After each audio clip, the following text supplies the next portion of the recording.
Ini baru mantap. Baru beberapa bulan lalu, Timnas Indonesia memulai era baru.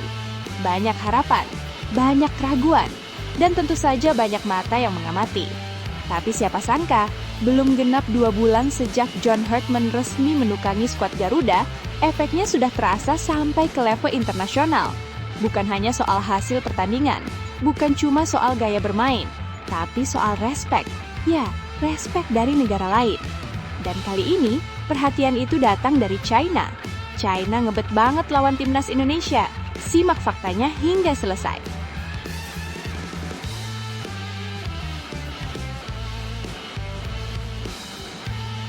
Wow, sebuah mimpi besar. Mimpi yang selama puluhan tahun hanya jadi angan-angan. Mimpi yang selalu terasa jauh, bahkan kadang terdengar mustahil. Tapi kini, mimpi itu mulai diucapkan dengan lantang. Bukan oleh supporter, bukan oleh pengamat, tapi oleh pelatih kepala Timnas Indonesia sendiri. Namanya John Hartman. Dalam sebuah momen sederhana, di pinggir lapangan latihan Bali United, John Hartman menyampaikan pesan yang sangat tegas, tapi juga penuh makna. Pesan yang bukan hanya ditujukan untuk pemain, bukan hanya untuk PSSI, tapi untuk seluruh rakyat Indonesia. Pesannya satu, kita semua adalah bagian dari mimpi Piala Dunia 2030. Tonton hingga selesai. Serta beberapa berita Timnas Indonesia hari ini. Selengkapnya hanya di Zona Timnas Indonesia.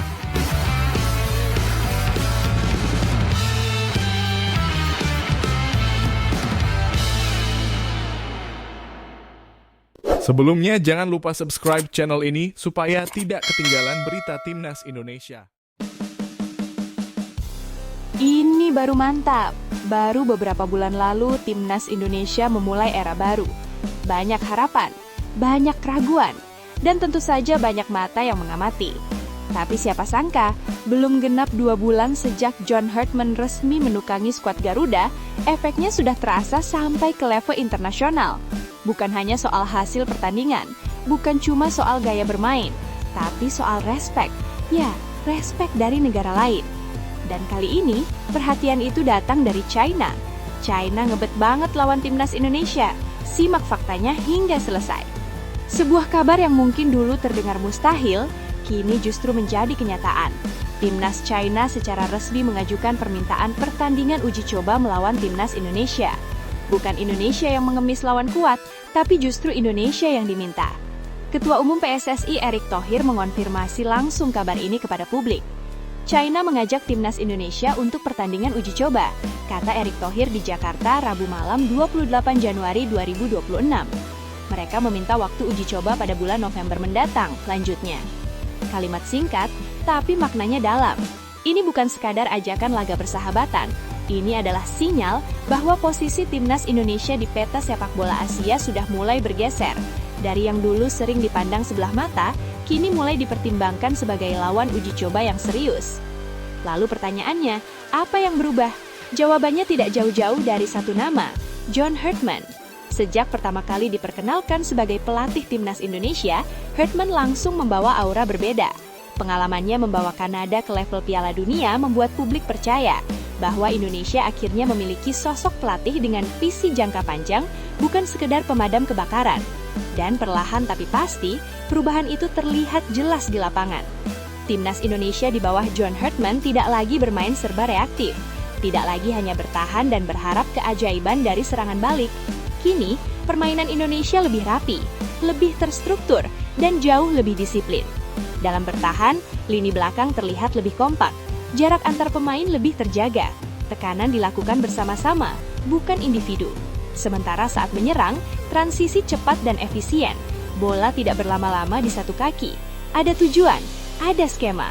Hal-hal inilah yang membuat banyak pengamat Asia mulai melirik, termasuk China. Bagi China, memilih lawan uji coba bukan perkara sembarangan. Mereka tidak ingin sekadar menang besar tanpa tantangan. Mereka butuh lawan yang bisa menguji sistem, mental, dan konsistensi permainan mereka. Dan Indonesia, di era John Hartman dinilai memenuhi kriteria itu. Timnas Indonesia kini dipandang sebagai tim yang sedang naik, tim yang berkembang pesat, tim yang punya karakter. Dan ini penting, karena dalam sepak bola modern, uji coba bukan soal skor akhir, tapi soal seberapa besar tekanan yang bisa diberikan lawan, seberapa jauh sistem diuji, seberapa kuat mental pemain saat menghadapi situasi sulit. China melihat Indonesia sebagai paket lengkap untuk itu. Sementara bagi timnas Indonesia sendiri, undangan ini adalah kesempatan emas, bukan cuma untuk menambah jam terbang internasional, tapi juga untuk mengukur sejauh mana filosofi John Herdman bisa diterapkan menghadapi tim dengan karakter berbeda. China punya gaya bermain yang khas, fisik kuat, tempo tinggi dan disiplin. Ini akan menjadi ujian nyata bagi pemain-pemain Indonesia. Apakah mereka bisa menjaga organisasi permainan? Apakah mereka bisa tetap tenang saat ditekan? Apakah transisi cepat yang selama ini dilatih bisa berjalan efektif? Semua itu hanya bisa dijawab lewat pertandingan. Erick Thohir sendiri menegaskan bahwa PSSI menyambut positif ketertarikan dari China, meskipun tetap akan mempertimbangkan berbagai aspek teknis dan jadwal timnas. Prinsipnya kami terbuka, uji coba internasional penting untuk meningkatkan level timnas, apalagi melawan negara dengan peringkat dan pengalaman yang baik, jelas Erick. Pernyataan ini menunjukkan bahwa PSSI kini lebih selektif, tapi juga lebih ambisius. Uji coba bukan lagi formalitas, tapi bagian dari strategi besar untuk menaikkan level timnas Indonesia. Jika pertandingan ini benar-benar terrealisasi pada FIFA Matchday November 2026, maka ini akan menjadi salah satu laga paling bergengsi di era John Herdman. Bukan hanya karena lawannya China, tapi karena makna di baliknya. Ini adalah pengakuan bahwa timnas Indonesia kini layak berada di meja yang sama dengan tim-tim besar Asia. Pengakuan bahwa proyek jangka panjang yang dibangun mulai menunjukkan hasil, dan pengakuan bahwa Garuda tidak lagi sekedar pengembira. Dampaknya pun tidak hanya dirasakan di lapangan, kepercayaan diri pemain akan meningkat, mental bertanding akan terasah, dan yang tak kalah penting, citra timnas Indonesia di mata federasi dan pelatih-pelatih Asia akan semakin terangkat. John Herdman kini bukan hanya mengubah cara bermain, tapi juga cara dunia memandang Indonesia. Dari tim yang dulu sering diremehkan, kini menjadi tim yang dicari. Dari tim yang dulu berharap diajak, kini menjadi tim yang diminta. Dan inilah momentum yang tidak boleh disia-siakan. Dengan November masih beberapa bulan lagi, publik sepak bola tanah air tentu menunggu kelanjutan kabar ini. Apakah PSSI akan menyetujui? Di mana pertandingan akan digelar? Dan yang paling ditunggu, seperti apa wajah timnas Indonesia saat menghadapi tantangan besar ini? Satu hal yang pasti, era John Herdman telah membuka babak baru. Babak di mana timnas Indonesia tidak lagi hanya bermimpi besar, tapi mulai diperhitungkan. Dan jika undangan dari China ini menjadi kenyataan, maka itu adalah bukti nyata bahwa Garuda kini terbang lebih tinggi dan semakin disegani di Asia. Bagaimana pendapat kalian? Coba tulis di kolom komentar. Dan mohon like, share, dan subscribe channel ini.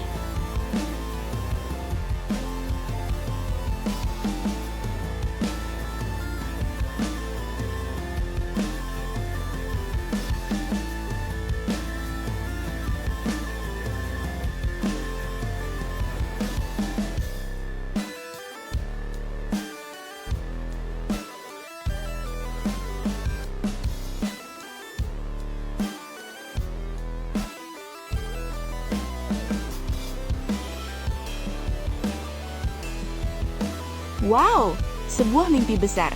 Mimpi yang selama puluhan tahun hanya jadi angan-angan. Mimpi yang selalu terasa jauh, bahkan kadang terdengar mustahil. Tapi kini, mimpi itu mulai diucapkan dengan lantang. Bukan oleh supporter, bukan oleh pengamat, tapi oleh pelatih kepala timnas Indonesia sendiri. Namanya John Herdman. Dalam sebuah momen sederhana, di pinggir lapangan latihan Bali United, John Herdman menyampaikan pesan yang sangat tegas, tapi juga penuh makna. Pesan yang bukan hanya ditujukan untuk pemain, bukan hanya untuk PSSI, tapi untuk seluruh rakyat Indonesia. Pesannya satu, kita semua adalah bagian dari mimpi Piala Dunia 2030. Tonton hingga selesai. Kalimat ini terdengar sederhana, tapi jika dipahami lebih dalam, ini adalah ajakan. Ajakan untuk bersatu, ajakan untuk percaya, dan ajakan untuk terlibat, bukan hanya menonton. John Herdman memang datang ke Indonesia bukan untuk proyek jangka pendek. Ia dikontrak dengan skema 2+2 tahun. Sebuah kontrak yang jelas menunjukkan bahwa PSSI tidak sedang mencari pelatih sementara. Mereka mencari arsitek masa depan. Targetnya pun tidak main-main, Piala Dunia 2030. Sebuah target yang dulu mungkin hanya berani dibicarakan di forum-forum kecil, kini menjadi visi resmi. Selain itu, Timnas Indonesia juga diproyeksikan tampil kompetitif di Piala Asia 2027.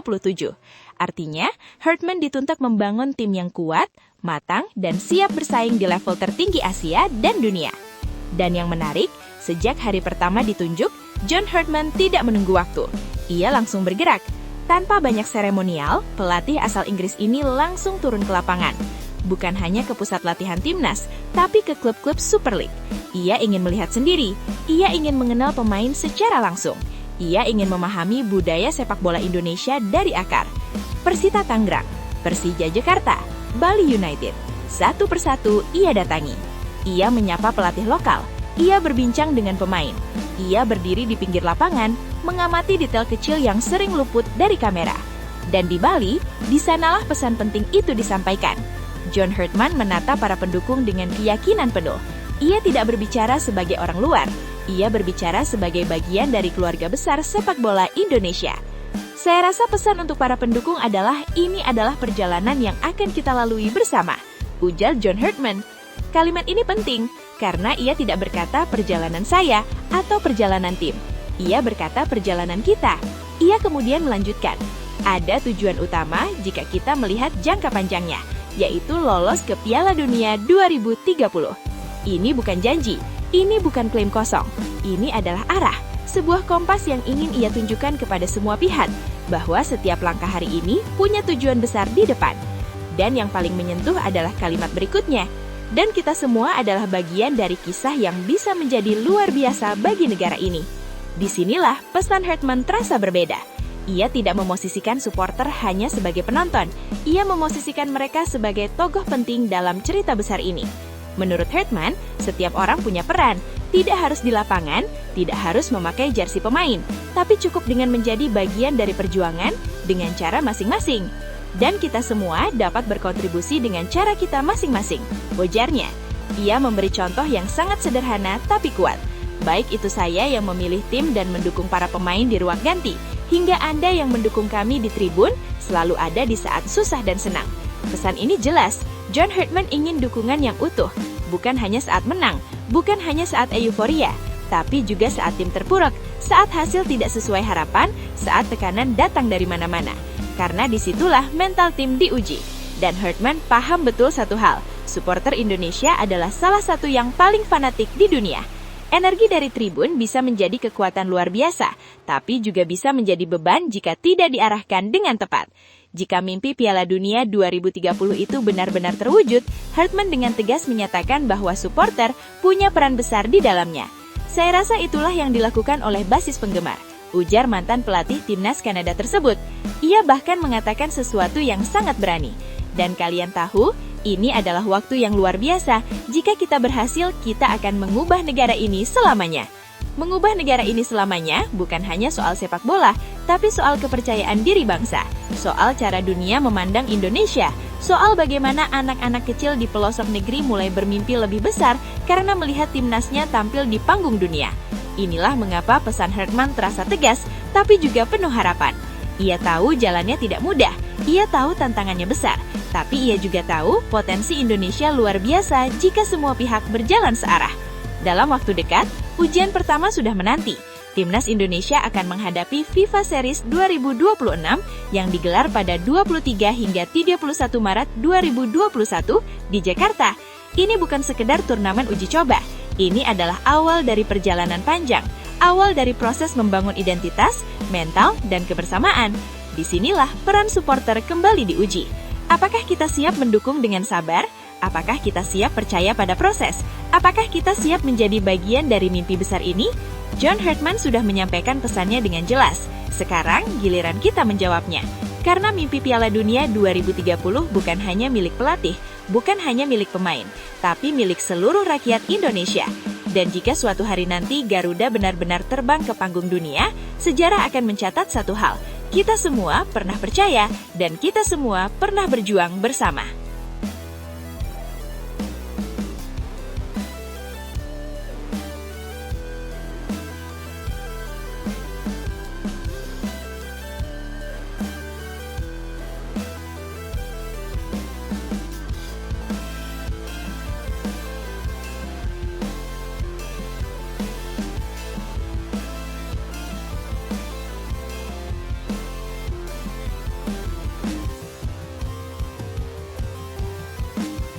ini baru mantap. Seorang pelatih kepala timnas Indonesia, John Herdman, blusukan. Datang diam-diam, tanpa rombongan besar, tanpa kamera berlebihan. Ia berdiri di pinggir lapangan, mengamati satu persatu pemain. Bukan saat pertandingan, tapi saat latihan. Pertanyaannya sekarang, siapa yang sedang ia incar? Pesan apa yang ingin ia sampaikan? Dan apakah ini sinyal kuat perubahan besar di timnas Indonesia? Karena hari ini kita tidak hanya bicara soal Persija Jakarta. Kita bicara tentang cara baru seorang pelatih tim nasional bekerja. Dan ini bukan sekadar kunjungan biasa. Simak semua kabarnya hingga selesai. Dunia sepak bola Indonesia kembali dibuat heboh. Bukan karena transfer pemain, bukan pula karena kontroversi wasit, melainkan karena aksi nyata seorang pelatih timnas Indonesia yang turun langsung ke lapangan. Pada Selasa sore 27 Januari 2026, saat Persija Jakarta menggelar sesi latihan rutin untuk menghadapi lanjutan Super League 2025-2026, ada satu sosok yang mencuri perhatian. Latihan berlangsung di Persija Training Ground Depok, dipimpin langsung oleh pelatih kepala Persija, Mauricio Souza. Semua berjalan normal hingga akhirnya terlihat satu tamu spesial hadir di pinggir lapangan, John Herdman. Pelatih kepala timnas Indonesia itu terpantau hadir langsung memantau sesi latihan Macan Kemayoran dari jarak dekat. Menariknya, John Herdman datang tanpa asisten setianya, Cesar Melan. Ia hanya ditemani oleh ofisial Persija Jakarta. Ini bukan kunjungan seremonial, bukan pula sekedar formalitas. Dari cara ia berdiri, dari caranya memperhatikan detail latihan, jelas terlihat John Herdman sedang bekerja. Ia mengamati pergerakan pemain, intensitas latihan, cara berkomunikasi antar pemain, bahkan bahasa tubuh mereka saat jeda latihan. Seolah ingin berkata, saya ingin melihat kalian yang sebenarnya. Tak butuh waktu lama bagi publik untuk berspekulasi. Beberapa nama langsung disebut-sebut sebagai fokus pantauan utama John Herdman. Yang pertama, tentu saja Rizky Ridho, bek tengah andalan timnas Indonesia, pemimpin di lini belakang, dan pemain yang konsistensinya tak perlu diragukan lagi. Kemudian ada Jordi Amat, bek berpengalaman dengan jam terbang Eropa, yang selama ini menjadi salah satu pilar penting skuad Garuda. Lalu ada Shane Patinama, pemain yang fleksibel, punya energi besar, dan selalu memberi warna di sisi lapangan. Namun, satu nama lain juga mencuri perhatian, Doni Tri Pamungkas, pemain muda yang performanya belakangan terus menanjak. Kepercayaan diri meningkat, perkendangan signifikan, dan jelas tak luput dari radar sang pelatih timnas. Ini bukan hanya soal siapa yang sudah jadi langganan timnas, tapi juga siapa yang layak naik level. Setelah sesi latihan, John Herdman terlihat memasuki area kantor Persija Jakarta. Banyak yang menduga terjadi komunikasi langsung antara dirinya dan Mauricio Souza. Bukan membahas taktik rahasia, bukan pula soal kepentingan pribadi, melainkan silaturahmi sesama pelatih, diskusi, pertukaran pandangan, dan membangun kepercayaan. Inilah yang membuat langkah John Herdman disebut sebagai blusukan. Sebelumnya, ia juga sudah berkeliling memantau berbagai pertandingan Super League. Dan saat ditemui awak media, John Herdman akhirnya buka suara. Ia menegaskan bahwa memantau pemain di klub adalah hal yang sangat penting baginya. Penting untuk meluangkan waktu dan melakukan penilaian yang lebih mendalam. Baginya, menonton pertandingan saja tidak cukup. Ia ingin melihat bagaimana pemain berlatih, bagaimana mereka bersikap, bagaimana kebiasaan mereka, bahkan bagaimana karakter mereka di luar lapangan. Datang untuk menonton latihan hari ini, bagaimana perilaku dan kebiasaan para pemain timnas Indonesia kita saat latihan. Ini adalah pendekatan total football versi kepemimpinan. Yang menarik, John Herdman juga mengaku sangat terkesan dengan klub-klub Indonesia. Ia memuji keterbukaan Persija Jakarta, keramah tamahan staf, dan sikap terbuka dari Mauricio Souza. Persija sangat fantastis hari ini. Mereka telah membuka pintu mereka. Bagi Herdman, hubungan antara pelatih timnas Indonesia dan pelatih klub adalah fondasi utama kesuksesan tim nasional. Dan yang terpenting, para pemain tahu satu hal. Pelatih kepala timnas Indonesia sedang mengawasi. Bukan untuk menekan, bukan untuk menakut-nakuti, tapi untuk menunjukkan. Kalian diperhatikan, setiap detail penting. Langkah John Herdman ini memberi pesan kuat bahwa tidak ada pemain yang aman tanpa performa. Tidak ada pemain yang tertutup peluang. Semua dinilai secara adil. Timnas Indonesia tidak lagi hanya mengandalkan nama besar, Tapi kerja nyata, disiplin, dan konsistensi. Dan ini adalah sinyal positif bagi masa depan sepak bola Indonesia. Nah, sekarang aku mau tanya ke kalian. Menurut kalian, siapa pemain Persija yang paling layak dipanggil timnas? Apakah belusukan ala John Herdman ini bakal berdampak besar? Dan apakah ini awal dari era baru timnas Indonesia yang lebih profesional? Tulis pendapat kalian di kolom komentar. Aku bacain satu persatu. Jangan lupa like kalau kalian setuju dengan cara kerja John Herdman. Subscribe biar nggak ketinggalan update timnas Indonesia. Share video ini ke teman kalian sesama pecinta sepak bola nasional. Karena di channel ini kita nggak cuma bahas bola, kita hidupkan semangat Garuda.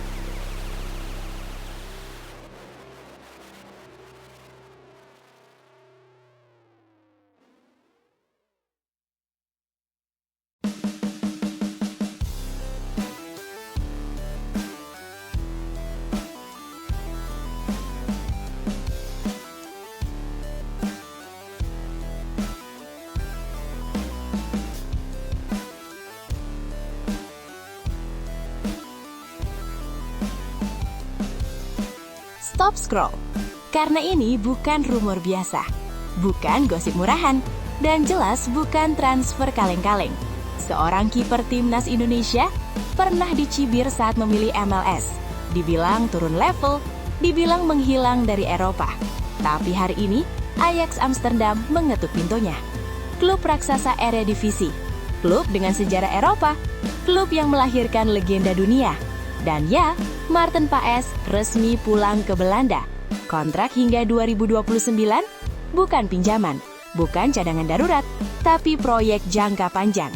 Pertanyaannya sekarang, kenapa Ajax begitu serius? Apa arti transfer ini bagi timnas Indonesia? Dan apakah ini awal Maarten Paes naik kelas jadi kiper elit Eropa? Karena kisah ini lebih besar dari sekadar bursa transfer. Tonton hingga selesai. Bursa transfer musim ini benar-benar menghadirkan kejutan. Ajax Amsterdam secara resmi mencapai kesepakatan dengan FC Dallas untuk memboyong Maarten Paes. Menurut laporan media Belanda, kiper berusia 27 tahun itu akan segera menandatangani kontrak berdurasi 3,5 tahun yang akan mengikatnya di Johan Cruyff Arena hingga pertengahan 2029. Bukan kontrak pendek, bukan sekedar tambalan, ini adalah komitmen. Yang lebih menarik, Ajax rela mengeluarkan biaya transfer yang dikabarkan melebihi 1 juta euro. Angka yang sangat serius, terlebih jika melihat nilai pasar Paes yang berada di kisaran 1,5 juta euro menurut Transfermarkt. Artinya apa? Ajax tidak membeli nama, Ajax membeli kualitas dan masa depan. Dan kabarnya, seluruh proses administrasi dan penandatanganan kontrak sudah siap dirampungkan. Tinggal menunggu pengumuman resmi. Beberapa pekan terakhir, Ajax memang terlihat sibuk membangun ulang skuad. Musim yang naik turun membuat manajemen sadar, mereka butuh stabilitas. Awalnya, posisi penjaga gawang tidak dianggap prioritas utama. Namun begitu peluang Maarten Paes terbuka, Ajax langsung bergerak cepat, tanpa drama, tanpa perang tawaran panjang.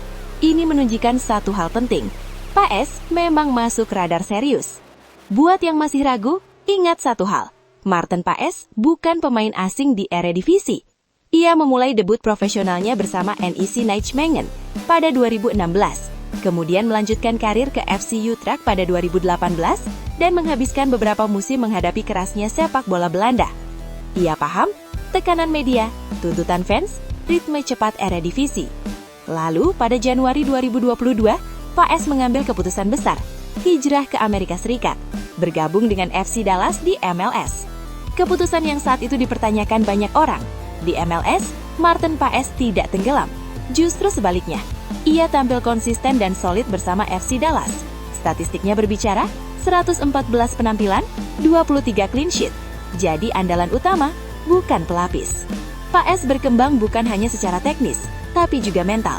Ia menghadapi gaya sepak bola berbeda, lapangan besar, tempo cepat, tekanan fisik tinggi. Meski sempat mengalami cedera hamstring yang membuatnya absen di akhir musim lalu, rekam jejak Paes tetap cukup kuat untuk menarik minat klub sekelas Ajax. Ajax melihat sesuatu yang penting. Paes sudah matang. Pengalaman bermain di Eropa dan Amerika membentuknya jadi kiper yang tenang, disiplin, kuat secara mental. Dan ini sangat dibutuhkan oleh klub besar yang selalu berada di bawah sorotan. Ada satu nama penting di balik transfer ini, Jordi Cruyff. Sebagai direktur teknik Ajax, Ia disinyalir memegang peran kunci dalam memuluskan ketindahan Maarten Paes. Yang membuat cerita ini makin menarik, Jordi Cruyff juga memiliki peran lain, penasihat PSSI. Artinya apa? Ia sangat memahami potensi Paes, perkembangan Paes, peran Paes di timnas Indonesia. Ini bukan transfer buta, ini transfer berbasis data dan pemahaman mendalam. Sejak resmi membela timnas Indonesia pada September 2024, Maarten Paes langsung menjelma jadi pilihan utama. Hingga saat ini, 10 caps internasional, menjadi tembok terakhir Garuda, tampil konsisten di laga-laga penting. Statusnya sebagai kiper internasional yang aktif di level Asia menjadi nilai tambah besar bagi Ajax. Ini bukan hanya soal pemain Belanda pulang kampung, tapi merekrut kiper tim nasional yang sedang naik daun. Kepulangan Maarten Paes ke era divisi bukan nostalgia, ini adalah ujian. Ia harus membuktikan, MLS bukan kemunduran, pilih timnas Indonesia bukan kesalahan. Ia layak berdiri di bawah Mister Ajax. Tekanan akan besar, ekspektasi tinggi, sorotan media tak akan berhenti. Tapi justru disinilah kelas seorang pemain diuji. Transfer ini juga membawa dampak luar biasa untuk timnas Indonesia. Bayangkan, kiper utama timnas bermain di Ajax, latihan di level elit Eropa, menghadapi striker top setiap pekan. Level timnas Indonesia ikut terangkat, dan pesan yang dikirim ke dunia jelas. Pemain timnas Indonesia bisa bersaing di klub besar Eropa. Sekarang aku mau dengar pendapat kalian. Menurut kalian, apakah Maarten Paes bisa jadi kiper utama Ajax? Apakah ini transfer terbaik pemain timnas Indonesia dalam beberapa tahun terakhir? Dan seberapa besar dampaknya untuk Garuda ke depan? Tulis opini kalian di kolom komentar. Diskusi kita panasin bareng. Jangan lupa, like kalau kalian bangga pemain timnas Indonesia naik level. Subscribe supaya nggak ketinggalan update transfer dan timnas. Share video ini ke teman kalian biar makin banyak yang tahu. Karena di channel ini kita bukan cuma bahas bola, kita rayakan kebangkitan sepak bola Indonesia.